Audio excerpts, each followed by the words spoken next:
Bismillahirrahmanirrahim. Assalamu alaikum students. I hope all of you will be fine.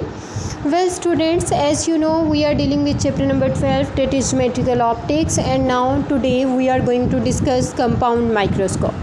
What is compound microscope? Compound microscope भी एक optical instrument है जिससे हम किसी भी ऑब्जेक्ट को लार्ज इन साइज़ करके देख सकते हैं। बट स्मॉल ऑब्जेक्ट्स को लार्ज इन साइज़ करने वाला काम तो सिंपल माइक्रोस्कोप भी कर रही थी, तो कंपाउंड माइक्रोस्कोप की ज़रूरत क्यों पेश आई? कंपाउंड माइक्रोस्कोप को इसलिए यूज़ किया गया क्योंकि कुछ ऑर्गेनिज़म्स हैं जिनको हम सिंपल माइक्रोस्कोप के ज़रिए भी नहीं देख सकते, इसलिए हमने कंपाउंड माइक्रोस्कोप को यूज़ किया। Compound microscope has 2 converging lenses. Compound microscope में 2 कन्वर्जिंग लेंस होते हैं, जबकि सिंपल माइक्रोस्कोप में हमने डिस्कस किया था कि एक कन्वर्जिंग लेंस होता है, the objective and the eyepiece. जो कंपाउंड माइक्रोस्कोप में कन्वर्जिंग लेंसेज 2 यूज़ हुए हैं, एक को हम ऑब्जेक्टिव लेंस कहते हैं और दूसरे को आईपीस कहते हैं। स्टूडेंट, इन्हें आईपीस और ऑब्जेक्टिव लेंस क्यों कहा गया? क्योंकि ऑब्जेक्टिव लेंस को जहाँ पर ऑब्जेक्ट को प्लेस करते हैं उसके करीब रखा जाता है, जबकि आईपीस लेंस को आई के करीब अटैच किया जाता है। और कंपाउंड माइक्रोस्कोप को structure of small objects investigate करने के लिए यूज़ किया जाता है। स्टूडेंट्स, नीचे डायग्राम में आप कंपाउंड माइक्रोस्कोप के कुछ फीचर्स देख रहे हैं। आई है, आईपीस है, body tube, objective stage, condenser lamp, base, slide with specimen. Slide with specimen, ये जो आपको स्लाइड दिखाई दे रही है, यहाँ पर हम किसी भी ऑब्जेक्ट को प्लेस करते हैं जिसे हमने डिटेक्ट करना हो। आर्म है, तो ये सारे फीचर्स हैं कंपाउंड माइक्रोस्कोप के। ओके स्टूडेंट्स, अब कंपाउंड माइक्रोस्कोप की कंस्ट्रक्शन के बारे में बात करते हैं कि कंपाउंड माइक्रोस्कोप को किस तरह कंस्ट्रक्ट किया गया है। It gives greater magnification then a single lens. Students, आपने सिंपल माइक्रोस्कोप में एक लेंस को यूज़ किया था और कंपाउंड माइक्रोस्कोप में आप 2 लेंस को यूज़ कर रहे हैं, तो 2 लेंस को यूज़ करने की वजह से ये ग्रेटर मैग्नीफिकेशन प्रोवाइड करता है as compared to single lens. The objective lens has a short focal length FO less than 1 centimetre. Objective lens की फोकल लेंथ 1 सेंटीमीटर से लेस देन होगी।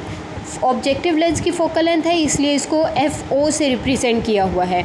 The eyepiece has a focal length FE of a few centimetre, जबकि हम eyepiece की focal length few centimetre लेंगे और eyepiece की focal length को FE से रिप्रेजेंट किया गया है। ओके स्टूडेंट्स, अगर हमें ये पता करना हो कि कंपाउंड माइक्रोस्कोप हमें कितनी मैग्नीफिकेशन प्रोवाइड कर रही है, तो कंपाउंड माइक्रोस्कोप की मैग्नीफिकेशन को जज कर सकते हैं हम रे डायग्राम के ज़रिए। रे डायग्राम हमें बताती है कि ये कितनी मैग्नीफिकेशन प्रोवाइड कर रही है। Magnification can be determined through the ray diagram as shown in figure 12.32। Students, figure में आप देख रहे हैं ऑब्जेक्टिव पीस की फोकल लेंथ को FO से रिप्रेजेंट किया गया है, जबकि आई पीस की फोकल लेंथ को FE से रिप्रेजेंट किया गया है। ऑब्जेक्टिव पीस की फोकल लेंथ 1 सेंटीमीटर से लेस देन है, जबकि आई पीस की फोकल लेंथ फ्यू सेंटीमीटर है। ओके स्टूडेंट्स, जब ऑब्जेक्ट को हम प्लेस करेंगे ऑब्जेक्टिव लेंस के पास, क्योंकि ऑब्जेक्टिव लेंस ऑब्जेक्ट जहाँ प्लेस करना होता है वहीं पर रखते हैं, तो ऑब्जेक्ट ये हमारा यहाँ पर प्लेस हुआ है, साथ ही उसके ऑब्जेक्टिव लेंस है। जैसे ही इस ऑब्जेक्ट का इमेज फॉर्म्ड होगा कन्वर्जिंग लेंस के ज़रिए, जिसको हमने ऑब्जेक्टिव लेंस का नाम दिया गया है, तो वो focal length of eyepiece के बिटवीन होगा।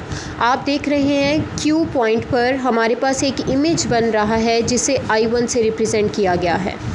हमने कुछ रूल्स पढ़े थे इमेज फॉर्मेशन में कि 3 रूल्स, प्रिंसिपल रूल्स को यूज़ करते हुए हम इमेज को फॉर्म कर सकते हैं, लेकिन 2 रेस के ज़रिए भी हम इमेज को फॉर्म कर सकते हैं। और स्टूडेंट्स, यहाँ पर इमेज की जो नेचर है वो किस तरह की है? लार्ज इन साइज़ है, ऑब्जेक्ट स्मॉल है, इमेज लार्ज है और इन्वर्टेड है। आप देख रहे हैं कि ऑब्जेक्ट को हमने बिल्कुल सीधा रखा हुआ है, जबकि उसका इमेज हमारे पास उल्टा आया। स्टूडेंट्स, हमने ऑब्जेक्टिव लेंस की फोकल लेंथ को इसलिए स्मॉल रखा था कि हमारे पास जो इमेज बने वो within focal length of eyepiece बने। स्टूडेंट, हमारे पास ये जो I1 इमेज फॉर्म्ड हुई है QR पॉइंट पर, इस इमेज को हम एज आ ऑब्जेक्ट लेंगे आई पीस लेंस के लिए। आई पीस लेंस के लिए ये image I1 as an object का काम करेगी। स्टूडेंट, जब image I1 as an object काम करेगी तो सेम प्रिंसिपल रूल्स को फॉलो करते हुए ये दोबारा से एक इमेज फॉर्म करेगी और वो फाइनल इमेज बनेगा जिसे हमने S पॉइंट पर शो किया हुआ है। स्टूडेंट, ये इमेज लार्ज और फाइनल इमेज होगा। स्टूडेंट, हमने ऑब्जेक्टिव लेंस को क्यों यूज़ किया? क्योंकि हमारा ऑब्जेक्ट बहुत ज़्यादा स्मॉल था। ऑब्जेक्टिव लेंस की मदद से हमने उसका एक लार्ज इमेज क्रिएट किया और फिर उस इमेज को एज एन ऑब्जेक्ट यूज़ किया आईपीस लेंस के लिए, और फिर उस I1 इमेज को जब एज एन ऑब्जेक्ट यूज़ किया तो फिर हमारे पास एक फ़ाइनल और लार्ज इमेज हमें मिला। स्टूडेंट्स, जैसा कि हमने कॉन्वेक्स लेंस के केसेस में डिस्कस किया था कि अगर हम ऑब्जेक्ट को फोकल लेंथ और कन्वर्जिंग लेंस के दरमियान प्लेस करेंगे तो हमारे पास एक लार्ज इन साइज़ और इरेक्ट इमेज फॉर्म्ड होगी। अब ये इरेक्ट इमेज से क्या मुराद है? आप देख रहे हैं कि इमेज I1 जिसको हमने एज एन ऑब्जेक्ट लिया था वो, और इमेज I2 जो हमारे पास एक इमेज प्रोड्यूस हुई लार्ज इन साइज़, इन दोनों की डायरेक्शन सेम है, दोनों में डायरेक्शन डाउनवर्ड है। तो इसका मतलब कि यहाँ से प्रोड्यूस होने वाली इमेज इरेक्ट इमेज होगी। I2 हमारे पास फाइनल इमेज है और I1 को एज एन ऑब्जेक्ट लिया है फॉर आईपीस लेंस। तो I1 और I2 दोनों की डायरेक्शन सेम है, इसलिए इससे प्रोड्यूस होने वाला इमेज कौन सा होगा? इरेक्ट इमेज होगा। Students, you have to practise this ray diagram of compound microscope at least 5 times so that you can understand this phenomena more easily. Now students, we will discuss the magnification of compound microscope, and it is given by this formula: m is equal to L over FO into 1 plus D over FE, where L is the length of a compound microscope, which is equal to the distance between objective and eyepiece. D is the distance of final image from the eye. FO and FE are the focal lengths of objective and eyepiece respectively. Students, again the derivation of magnification formula is not given in your textbook. You have to just remember it. And now we will discuss the uses of compound microscope. Students, as I told you that some objects or organisms are too small that we cannot see with simple microscope, so we use a compound microscope. Compound microscope is used to study bacteria and other micro objects. It is also used for research in several fields of science like microbiology, botany, geology and genetics. I hope students you got it very well. Now it's time for your home task. You have to do the second part of review question 12.22. Draw the ray diagrams of compound microscope, and 12.23 is mention the magnifying power of following optical instruments.